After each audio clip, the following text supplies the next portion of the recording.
요즘 교회들마다 큰 숙제가 있다면 아마 아이들이 점점 줄어들고 있다라는 것일 겁니다.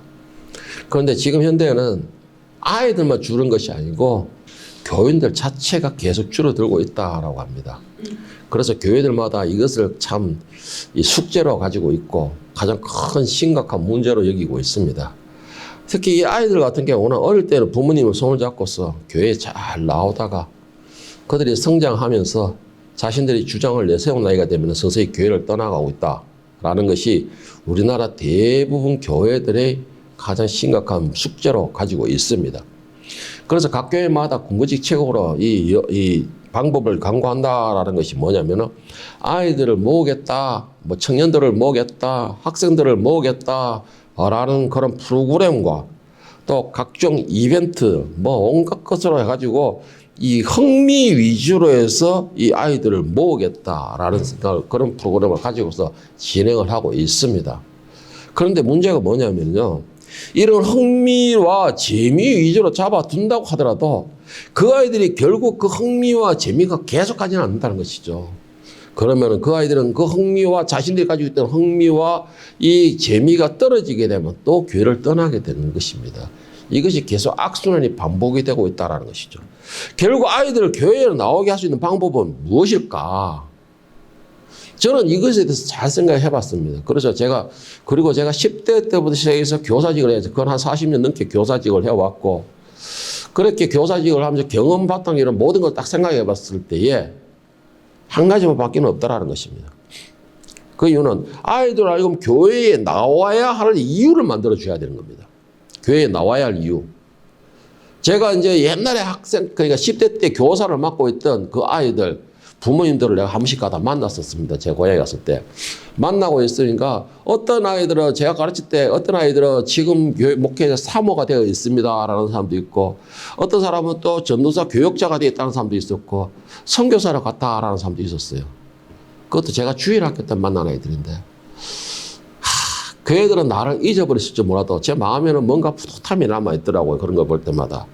뭐냐면 제가 그때 한 거는 제가 비록 엄하게 했을지라도 그 아이들에게 교회에 나와야 할 이유를 가르쳐 주었습니다. 저는.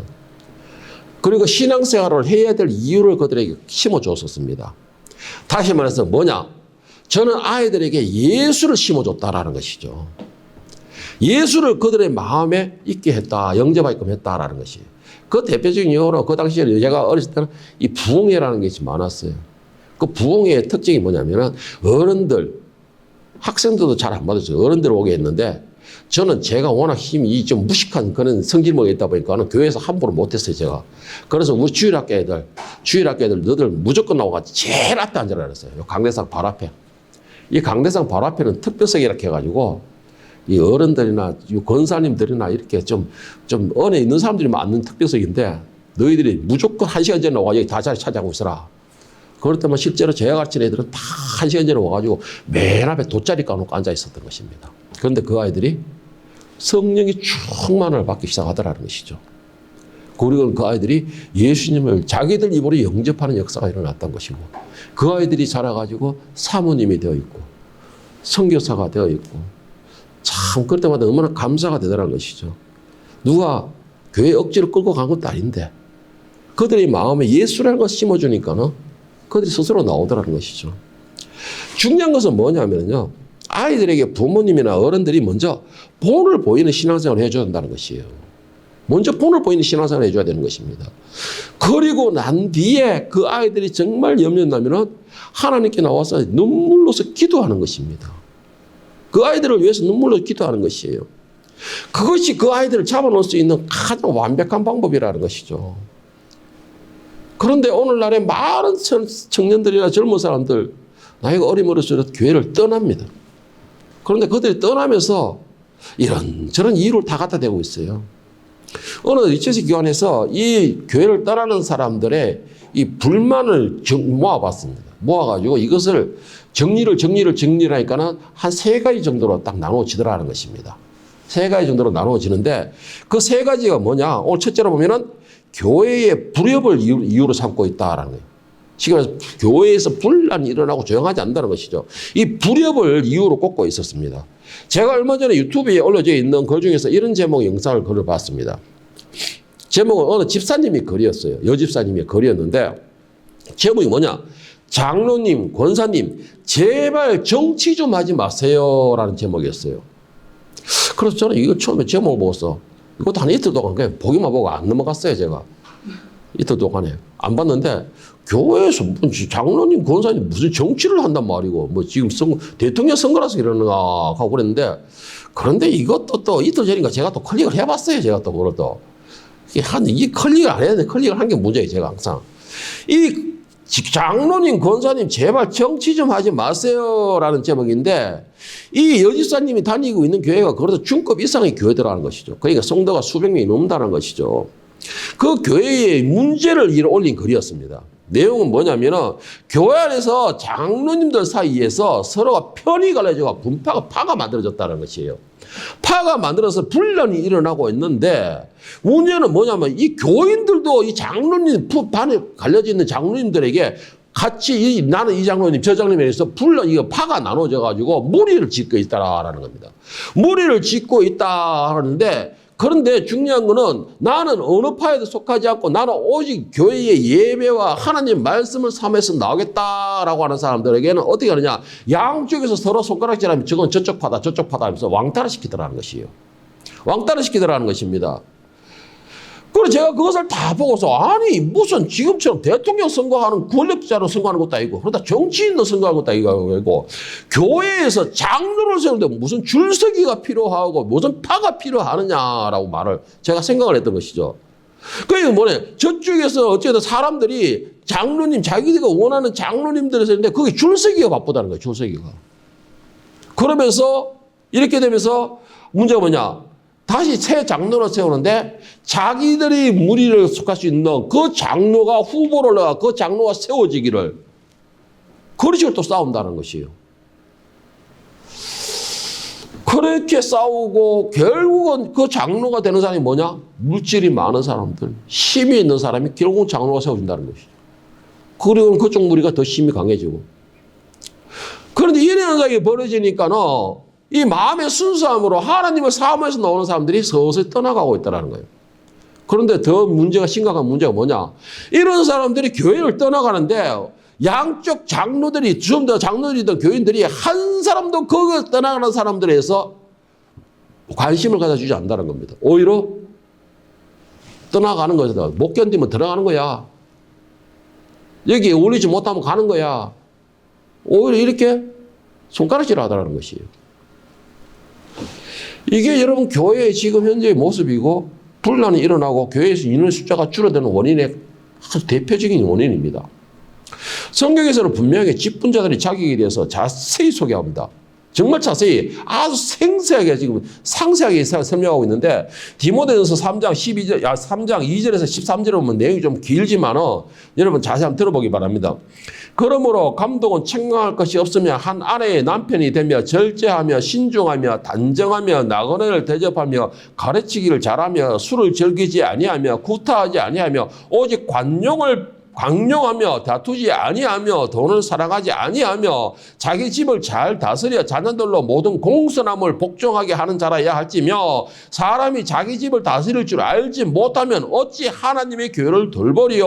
넘어서 8절에 보면 이와 같이 집사들도 정중하고 일구이연을 하지 아니하고 술에 임박이지 아니하고 더러운 일을 탐하지 아니하고 더러운 일하는 것은 더러운 이익을 탐하지 아니하며 이 말입니다. 더러운 이익을 탐하지 아니하고 깨끗한 양심을 믿음의 비밀을 가진 자라야 할지니 이에 이 사람들을 먼저 시험하여 보고 그 후에 책망할 것이 없으며 집사의 직분을 맡게 할 것이요 여자들도 이와 같이 정숙하고 모함하지 아니하며 절제하며 모든 일에 충성된 자라야 할지니 집사들은 한 아내의 남편이 되어 자녀와 자기 집을 잘 다스린 자일지니 집사의 직분을 잘한 그 자는 아름다운 지위와 그리스도 예수 안에 있는 믿음에 큰 담력을 없느니라.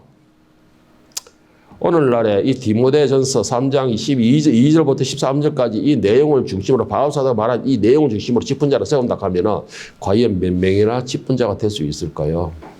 몇 명이나 직분자가 될 수 있을까요? 내용은 좀 길지만은요, 집분자의 조건을 아주 자세히 제시하고 있습니다. 그런데도 요즘 교회는 이 말씀과 전혀 상관없이 집분자들이 세워져 있습니다. 어디에? 돈으로 세워지고 있으며, 그 무리의 힘이 얼마나 강한가로 세워지고 있으며, 그리고 내가 얼마나 목소리가 크냐에 따라서 세워지고 있다는 것이죠. 그러면서 점점 자기들끼리 함께하는 무리들끼리 교회에서 갈라지게 되고, 또 교회에서 힘자랑하는 집단으로 변해가고 있는 것입니다. 그래서 여기에 대해서 정말 순수하게 하나님을 바라보고 있는 사람들은 견디지 못하고서 이 교회의 분려불회에서 떠나가는 것입니다. 그런데 교회에서는요, 전혀 아쉬워하지 않고, 전혀 죄의식을 가지지 않고, 전혀 회개에 일어나지 않는다는 것이 문제는. 여러분, 이 교회의 주인은 예수님이라고 했습니다. 그것뿐만 아니라 이 교회는 예수님이 몸이 된다라고 했었어요. 그리고 그 안에 속해 있는 우리는 그의 가지다라고 말씀을 하십니다. 교회는 건강한데, 몸은 건강한데, 그 영양분을 주고 있는 몸은 건강한데 왜 가지들은 서로가 병들어 있고 서로가 다투고 있죠? 몸은 잘 써가 기둥을 자고 있는데 왜 가지들끼리 서로가 부딪혀가지고 불을 내는 것이고요? 왜 불을 내는 것입니까? 여러분, 몸이 원하는 그 열매를 맺히지 못하고 가지가 원하는 열매를 맺히겠다. 그러면 나무와 가지와는 전혀 따로 움직이기 때문에 그 가지는 필요가 없는 것입니다. 그러면 어떻게 되냐? 성경사로 다니면 그 가지는 잘라내서 꺼지지 않는 불에 던져 넣는다라는 것입니다. 그것이 바로 재판관, 심판관의 그 명령입니다. 말씀이에요. 그런데 왜 가지 주제에 몸을 주고 주관하려고 그러고 가지 주제에 서로 싸우려고 그러고 그러다가 서로 부딪히가 불을 내고 왜 그렇게 하고 있죠? 로마서 8장 28절 29절 바울 사도가 교회에 속한 사람들에게 이렇게 권면하고 있습니다. 우리가 알거니와 하나님을 사랑하는 자, 곧 그의 뜻대로 부르심을 입은 자들에게는 모든 것이 합력하여 선을 이루느니라. 하나님이 미리 아신 자들을 또한 그 아들의 형상을 본받게 하기 위하여 미리 정하셨으니 이는 그로 형제 중에서 맏아들이 되게 하려 하심이라 했습니다. 다시 말해서 우리 모두는 예수님의 형상을 본받고 예수님과 같은 이렇게 혈육을 나눠야 되는 거예요. 피를 나눠야 되는 것이에요. 왜냐? 이 교회는 예수님이라 했고 우리는 그 안에 있는 가지이기 때문에 당연하게 그 나무 몸통에서 우리는 영양분을 빨아들이고 있고 그 영양분을 빨아들인다면 결국은 몸과 가지는 하나가 이루어지는 것입니다. 그렇기 때문에 예수 하나님께서 말씀하신 그의 아들의 형상을 본받게 하기 위해서라 했는데 왜 가지는 이 몸통의 나무를 갖다 본받지를 못하고서 내가 잘난 네가 잘난 얘기해서 이 나무는 분명히 사과나무로 사과 열매를 맺히기를 갖다가 유기해서 가지를 뻗었는데 왜 가지는 사과가 싫다고 이 쓸데없는 귤이나 열리고 앉아고 그러고 있냐는 것이죠. 그러면 그 가지는 필요가 없는 것입니다. 하나님이 이름으로 부르심을 받은 자, 예수 그리스도의 이름으로 부르심을 받은 자, 그 사람들은 무조건 예수 안에서 협력하고 선을 이루어야 되는 것이 본분이고 사명이고 의무입니다, 여러분. 이게 교회의 의무예요. 그런데 내 힘을 자랑하려고 하니까는 소리만 요란하는 거예요. 소리만 요란하는 겁니다. 그래서 하나님을 바라보려고 했던 사람들, 이 연약한 사람들은 떨어져 나가는 것이에요. 교회를 떠나는 이유 두 번째, 명령적으로 이 믿음을 강요한다는 거예요. 믿음을 명령으로 강요한다는 것입니다. 믿음은 누가 강요해서 강요하거나 입력한다고 해서 생기는 게 아닙니다, 여러분. 이 교회를 나가는 사람들이 핑계예요. 믿음은 누가 어떻게 강요하고 가르친다고 생기는 게 아니에요. 절대 그건 아닙니다, 믿음은. 믿음은 성령님의 도움으로써 내 마음에 예수 그리스도를 영접할 때 생기는 것이 믿음이에요. 다시 말해서 성령이 충만한 사람이 얻어지는 것이 믿음이라는 것이죠. 믿음이 없으니까는, 다시 말해가지고 그 마음에 예수가 없으니까는 믿음이 없는 거예요. 여러분, 이거 꼭 잘 생각하셔야 됩니다. 내 마음에 예수가 없으면 절대 믿음이 없습니다. 내 마음에 예수가 있어야지 성령님께서 오시고 성령님께서 그 믿음을 만들어서 예수를 믿게 만드는 것이에요. 성령님께서 오셔서 내 마음을 주관해서 회개하게 만드는 것입니다. 그러니까 믿음은 어떻게 생기냐? 내 마음에 예수가 있어야 생겨요. 가장 근본적으로 그게입니다. 예수의 피로 거듭나는 자가 믿음이 생기는 것이고 그 위에 성령이 충만한 역사에 나는 것이고 성령이 충만함이 성령께서 나를 믿음으로 이끌게 되는 거예요. 예수께로. 그런데 오늘은 말을 잘못하고 있었어요.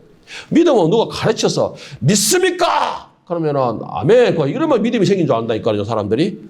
이러면 생긴 줄 알아요.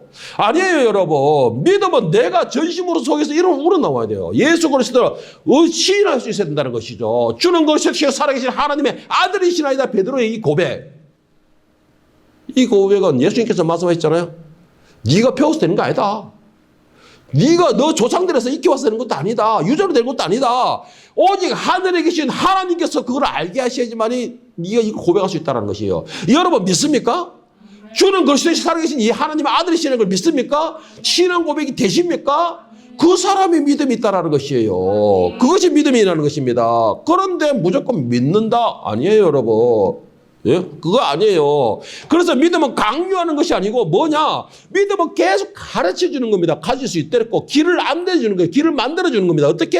말씀을 계속 심어주고 말씀을 계속 가르치고 기도할 수 있게끔 해주고 또 기도를 밀어주고 그러면서 예수님을 만날 수 있도록 길을 자꾸 만들어 주는 것이에요. 교회 사는 건 그겁니다.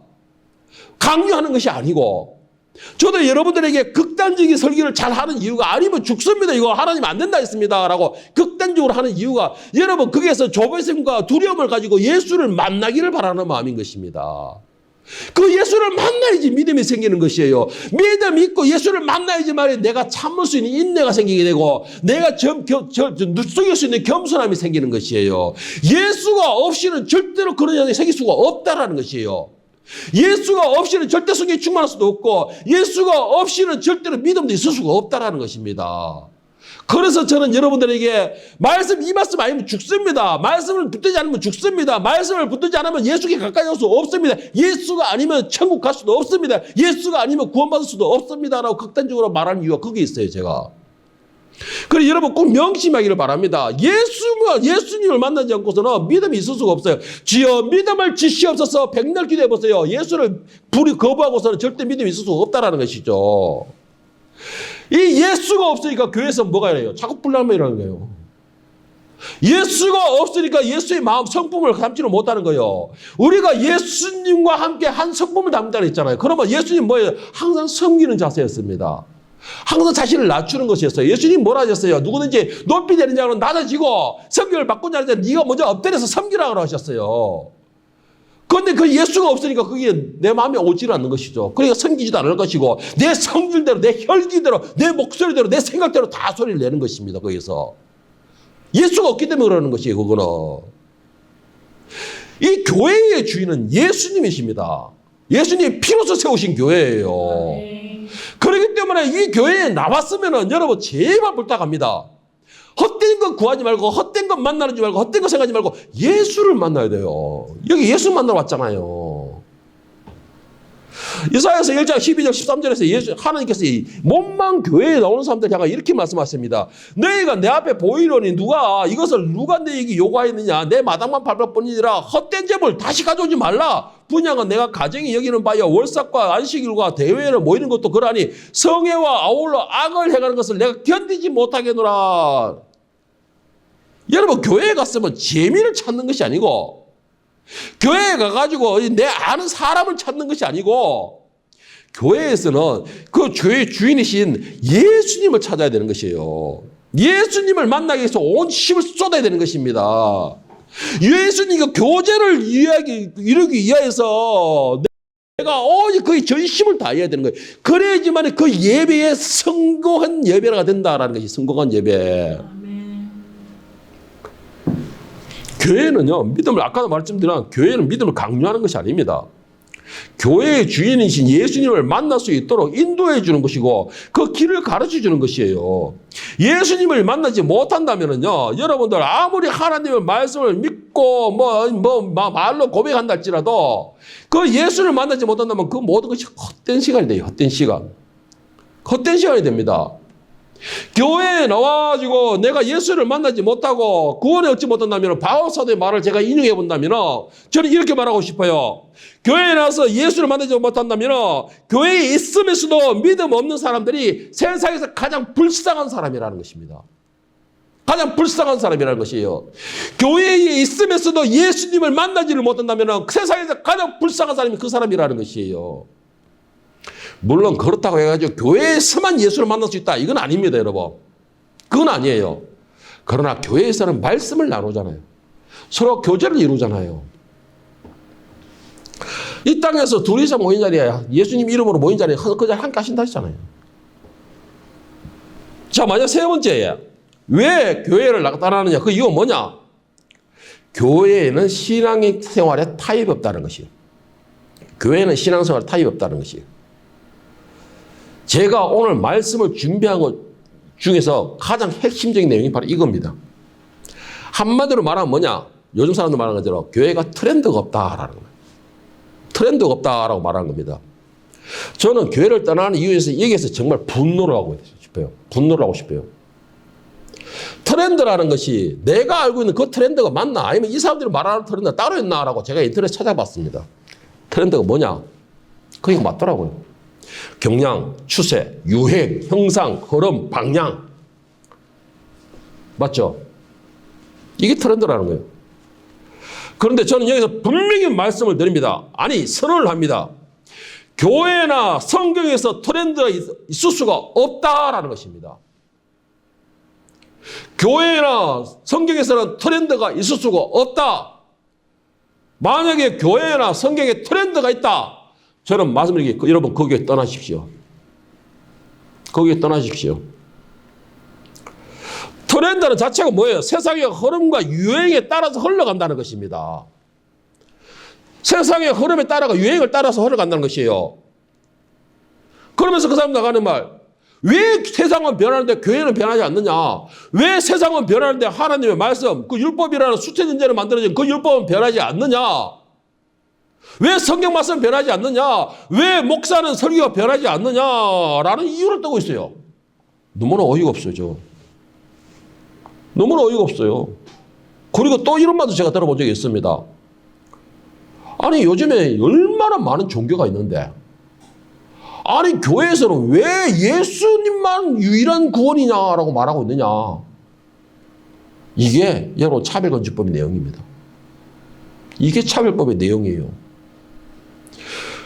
많은 종교가 있는데 왜 오직 구원은 예수님밖에 없다고 말하느냐, 교회에서는. 여러분, 이거 처음 듣는 거죠? 저 이거 몇 번 들었어요, 이 말을. 떠나는 사람 중에서. 너무 이기적이지 않느냐. 다시 말해가지고, 뭐냐? 예수를 안 믿더라도 착하게 살고, 죄 안 짓고, 선하게 살면 되지 않느냐는 것이에요. 그럼 천국 가지 않느냐. 여러분, 이거 잘 생각해야 됩니다. 이거 잘못하면, 그런 것 같기도 한데, 이런 생각 할 수 있어요. 그런데 아니에요, 여러분. 아니에요, 여러분. 이거 절대로 여기서 현혹되면 안 됩니다. 구원은 오직 예수 한 분밖에 안 주셨습니다. 하나님께서 이거는 분명히 창세 때부터 전하신 진리예요, 이거는. 그런 떠나는 사람들이 하는 말이 뭐냐? 시대가 바뀌어가면서 교회 건물도 바뀌고, 교회 내부도 바뀌고, 예배 분위기도 바뀌고, 다 바뀌는데 왜 설교는 변하지 않느냐? 왜 구원의 방식은 바뀌지 않느냐? 오늘 본문 말씀 마태복음 5장 17절 20절 말씀 다시 한번 보겠습니다, 여러분. 내가 율법이나 선지자를 폐하러 온 줄로 생각하지 말라. 폐하러 온 것이 아니요 완전하게 하려 함이라. 진실로 너희에게 이르노니 천지가 없어지기 전에 되는 율법의 1.1획도 결코 없어지지 아니하고 다 이루리라. 그러므로 누구든지 이 계명 중에 지극히 작은 것 하나라도 버리고 또 그같이 사람을 가르치는 자는 천국에서 지극히 작다 일컬음을 받을 것이요 누구든지 이를 행하며 가르치는 자는 천국에서 크다 일컬음을 받으리라. 내가 너희에게 이르노니 너희의 어이가 서기관과 바리새인보다 더 낫지 못하면 결코 천국에 들어가지 못하리라. 자, 여러분 여기서 17절 말씀을 18절 말씀 다시 보세요. 진실로 너희에게 이르노니 천지가 없어지기 전에는 율법의 1.1획도 결코 없어지지 아니하리라. 하나님께서 변하지 않으신다면 성경에 단 한 구절도 변할 수가 없다라는 거 명심하시길 바랍니다. 하나님이 변하지 않는데 하나님 주신 율법 변할 줄 없잖아요. 예수님께서 다시 이 땅에 오셔가지고 새로운 계명과 새로운 말씀을 주시지 않는다면 구원의 길, 천국의 길도 바뀌지 않는다는 것이에요. 여러분, 이거는 절대적입니다. 세상의 첨단 과학지대로 우주시대가 된다 하더라도 예수님께서 이 땅에 오셔가지고 새로운 계명과 새로운 구원의 방식을 주지 않는다면, 하나님께서 새로운 길을 열어주지 않는다면 절대로 변하지 않는 오직 길은 한 길밖에 없다라는 것이에요. 그래서 그래서 절대로 세상이 변해도 트렌드, 교회는 트렌드에 흡수할 수 없다는 것입니다. 제가 대학원에 있을 때에 포스트 모더의 교회, 현대사회 교회에 대해서 공부를 했는데 한 학기 내내 동안 제가 몇 번 말씀드린 교수가 싸웠어요. 왜 교회가 흐름을 따라가야 되느냐? 왜 하나님의 말씀이 흐름에 따라서 변화해야 되느냐? 왜 그렇게 따로 가르쳐야 되느냐? 해석을 그렇게 해야 되느냐? 그러면 하나님이 그 시대에 따라서 바뀐다는 뜻이 아니냐? 요즘 사람들은요, 교회의 변화를 원하는데 그런 사람들 향해 예수님께서 분명히 말씀하시기를 너희가 아무리 시대의 흐름을 따라 말씀이 흘러가기를 원하지만은 너희가 원하는 그 흐름에 맞추러 말씀이 변하기를 기다리는 것은 차라리 세상에 없어지는 게 더 세상을 없어지는 걸 기다리는 게 더 쉽다라고 말씀하신 거예요. 너희가 세상의 흐름에 따라 교회가 말씀이 변하기를 원한다면 그것을 기다린다면 차라리 교회의 말씀이 변하기 기다리는 것보다 세상이 없어지는 게 더 쉬워졌다는 거예요. 이게 예수님의 단호한 말씀입니다. 이게 단호한 말씀이에요. 아무리 세상이 변한다 하더라도 하나님 말씀이 하나님께서 변하지 않는다면 하나님 말씀은 절대 변할 수가 없는 불변입니다. 여러분 이거. 여러분 이거를 인정할 수 있는 사람이 그 사람 안에 믿음이 들어갈 수가 있어요. 왜? 그걸 인정한다는 것은 말씀대로 내가 순종하겠다는 뜻이거든. 그런데 이걸 인정하지 않는다면 그 사람은 결국은 떨어져 나가는 가지밖에 되지 않는 것입니다. 하나님께서 만약에 구원의 길을 착하게 살고 내 행함으로 인해가지고 구원의 길을 한번 더 열어줬다 하면 또 달라져요. 그러면 교회에서 오직 예수만 구원이다 하면 이단짓도 될 수 있어요.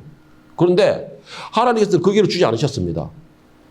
하나님께서 주신 길은 오직 하나밖에 주시지 않았다는 것이죠. 요한복음 3장 14절 18절에 하나님께서 정하신 구원의 유일한 방법이 뭐냐라고 분명하게 딱 정하셨습니다. 모세가 광야에서 뱀을 든 것 같이 인자도 들려야 하느니 이게 무슨 말이에요? 예수님께서 우리 죄를 위해 십자가에 달려야 된다는 것이에요. 이거는 하나님이 정하신 규칙이라는 겁니다. 불변의 법이라는 것이에요. 예수님께서 달려야 된다는 것은. 그 15절에 보면 이는 그를 믿는 자마다 영생을 얻게 하려 하심이라. 하나님이 세상을 이처럼 사랑하사 독생자를 주셨으니 이는 그를 믿는 자마다 멸망하지 않고 영생을 얻게 하려 하심이라. 하나님이 그 아들을 세상에 보내신 것은 세상을 심판하려 하시면요 그로 말미암아 세상이 구원을 받게 하려 하심이라. 그를 믿는 자는 심판을 받지 아니하는 것이요 믿지 아니하는 자는 하나님의 독생자의 이름을 믿지 아니함으로 벌써 심판을 받은 것이니라. 하나님께서 분명히 정하셨잖아요. 오직 예수밖에 없다. 왜? 예수님께서 너를 위하여 십자가에 죽었다. 예수님께서 너의 죄의 대가를 대신 자기 생명으로 지불했다. 그렇기 때문에 그 생명값을 얻은 너희는 오직 예수를 믿어야지만 구원을 얻는다. 이거는 불변의 법칙입니다. 변하지 않는 법칙이라는 것이죠. 왜 이것을 사람이 힘이 바꾸려고 하는 것입니까? 왜 이것으로 사람의 지식 가지고 생각 가지고 이것을 바꾸려고 하는 것이에요? 자기가 하나님이에요? 아니잖아요. 구원의 능력 없잖아요. 그런데 왜 자신들이 그것을 바꾸려고 하냐는 것이죠. 예? 오직 예수님께서 우리의 십자가에 죽으셨어요. 예수님께서 우리 죄의 대가를 지불해 주셨다는 것이죠. 그리고 그 피의 흔적을 가진 자만이 뭐 그렇다고 예수님처럼 십자가에 죽으라고 하나님께 명령하셨어요? 아니에요. 예수님처럼 뭐 십자가에 지고서 네가 어떤 고통이라도 대신 나가야 말아 그러셨어요? 아니에요. 예수님께서 말씀하시니 누구든지 나를 따르면 자기 십자가를 지라는 거 자기에게 맡겨진 사명을 뿌리치고 도망가지 말라라는 것이에요. 자기에게 맡겨진 사명을 감당하라는 것입니다. 예수님의 사명은 뭐였습니까? 인류의 죄를 지고 십자가에 비참하게 죽는 것이 바로 예수님의 사명이었어요. 그러면 우리 지사님의 사명은 뭐예요? 유치원에 가가지고 콜링의 애들을 내가 정성을 다해서 그들의 심령을 했다가 말씀을 걸어주고 그들이 볼봐주는 게 사명인 것, 막 주어진 사명인 것입니다.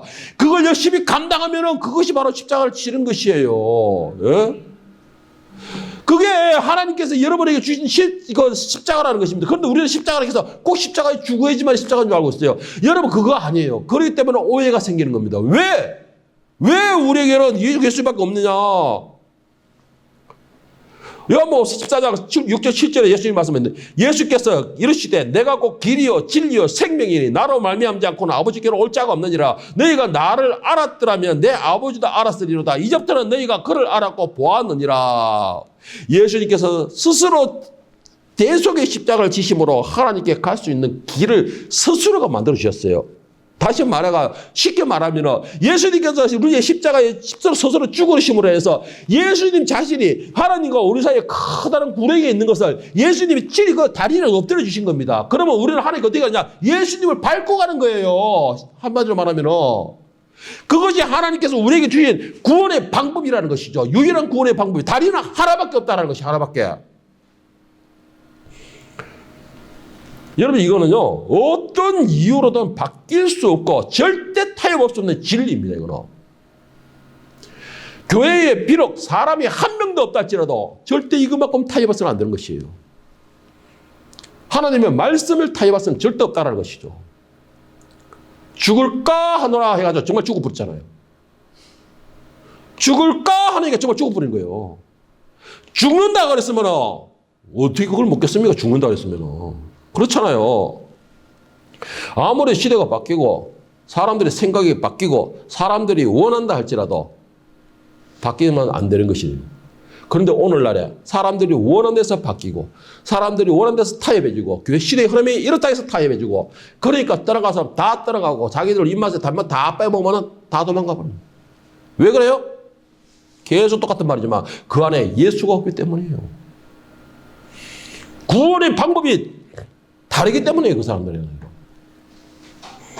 오늘 이 자리에 있는 저와 여러분들은 하나님의 말씀과 교회에서는 절대 시대의 흐름을 따라가는 그런 어리석은 생각을 하거나 또는 트렌드를 생각하면서 말씀을 외면하지 마시고 아무리 시대가 바뀌고 흘러가고 최첨단을 간다 하더라도 구원의 길은 절대 변하지 않는다라는 걸 명심하시고 또 한 가지 하나님의 말씀은 절대 불변이다라는 것을 꼭 명심하시고 우리는 그 말씀에 순종하여서 구원의 그 길, 천국으로 가는 그 길 여러분들은 바로 걸어감으로 인해서 여러분들을 위하여서 준비하신 그 천국의 모든 여러분의 영광 그것을 여러분의 것으로 모두 취할 수 있기를 예수님의 이름으로 간절히 축원합니다.